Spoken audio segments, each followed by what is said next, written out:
हाल ही में पाकिस्तान और सऊदी अरब के दरमियान एक डिफेंस पैक्ट साइन हुआ है। ये डिफेंस पैक्ट यमामा पैलेस रियाद के मुकाम पर साइन हुआ है। अब बहुत से लोगों के ज़हनों में सवाल आ रहा होगा कि ऑल ऑफ अ सडन ये डिफेंस पैक्ट साइन कैसे हो गया। लेकिन रियलिटी में पाकिस्तान से ज़्यादा सऊदी अरब को इस डिफेंस पैक्ट की ज़रूरत थी, क्योंकि रिसेंटली कतर पे लाइव बॉम्बिंग की गई थी बाय इसराइल। और रीज़न गिवन बाय इसराइल बहुत ज़्यादा पैथेटिक थी। उनका कहना ये था कि उन्होंने अटैक इसलिए किया क्योंकि उस वक्त जिस जगह पर अटैक किया गया उधर हमास की सीनियर लीडरशिप थी, और ये अटैक उनकी सीनियर लीडरशिप को टारगेट करने के लिए किया गया था, जो कि 7 अक्टूबर 2023 के अटैक जो इसराइल पे हुआ उसकी रिस्पॉन्सिबल थी।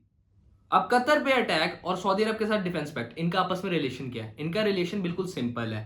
कतर इतने अरसे से यूएस के साथ क्लोज रिलेशन डेवलप करता आ रहा है, लेकिन अटैक के टाइम यूएस ने उनको कोई भी प्रिकॉशनरी मेजर लेने का नहीं कहा। इसकी वजह से उन पर बॉम्बिंग हो गई।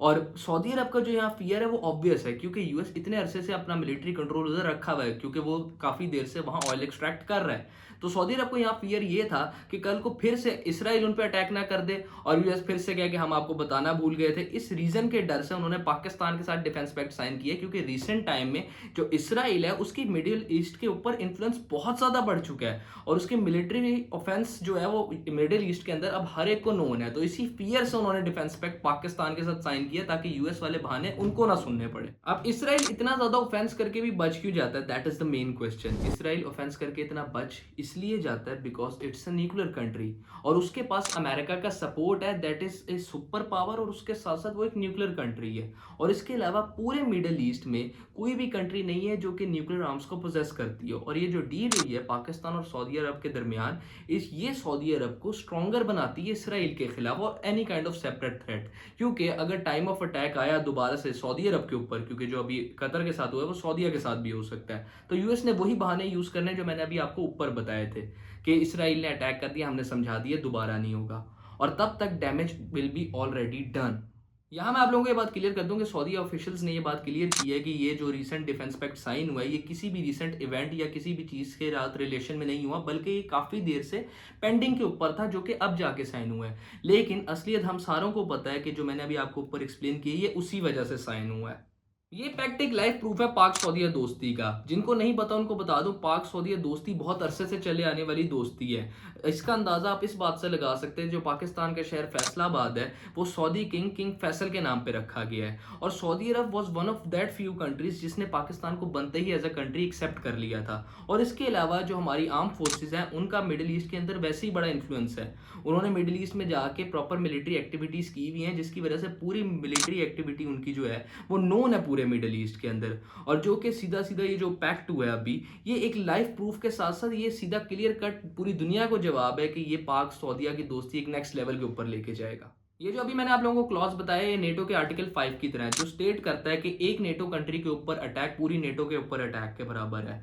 और रिसेंटली ख्वाजा आसिफ जो हैं पाकिस्तान के डिफेंस मिनिस्टर, उन्होंने ये बात रिवील की है कि जो पैक्ट साइन हुआ है सऊदी अरब और पाकिस्तान के दरमियान, ये खाली ये उनके हद तक नहीं है, इसके अंदर हो सकता है आने वाले टाइम पे और मुस्लिम कंट्रीज भी आ सकती हैं। लेकिन उन्होंने अभी इस चीज़ को क्लियर नहीं किया, सिर्फ हिंट की है।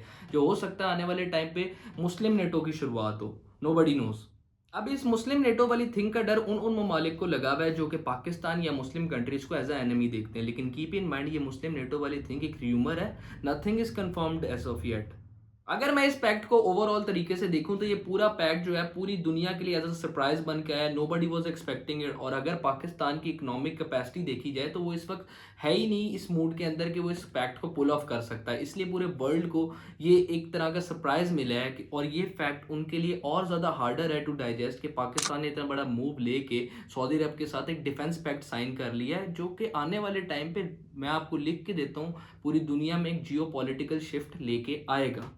अब इस डिफेंस पैक्ट का जो एग्रीमेंट है इसकी दो किस्म की इंटरप्रिटेशन है। एक इंटरप्रिटेशन ये कहती है कि ये जो पैक्ट हुआ है ये एक तरह का जॉइंट मिलिट्री एक्सरसाइजेस के ऊपर होने वाला पैक्ट है, जिसके अंदर दोनों मुल्कों की फौजें आपस में मिलकर मिलिट्री एक्सरसाइजेस करेंगी। और दूसरी साइड ये कहती है कि इस पैक्ट के जरिए सऊदी अरब जो है वो पाकिस्तान की न्यूक्लियर पावर्स को भी एक्सेस कर सकता है। अब ये पैक्ट अभी तक लोग क्यों कह रहे हैं कि दो इसकी इंटरप्रिटेशन है, क्योंकि सऊदी अरब का शुरू से है कि वो अपने गवर्नमेंट मैटर्स के अंदर सीक्रेसी मेंटेन रखती है।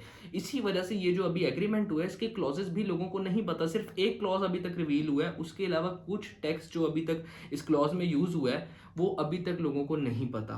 इसी वजह से ये जितना आप लोगों के लिए सरप्राइजिंग है उतना ही वर्ल्ड के लिए, क्योंकि वर्ल्ड को भी नहीं समझ लग रही इस डिफेंस पैक्ट के अंदर क्या क्या चीज़ें इंक्लूडेड है। अब ये जो पाकिस्तान और सऊदी अरब के दरमियान एक मुआहिदा हुआ है, ये पाकिस्तान के लिए आने वाले टाइम में बहुत ज़्यादा दरवाजे खोल सकता है in establishing itself as a global military power.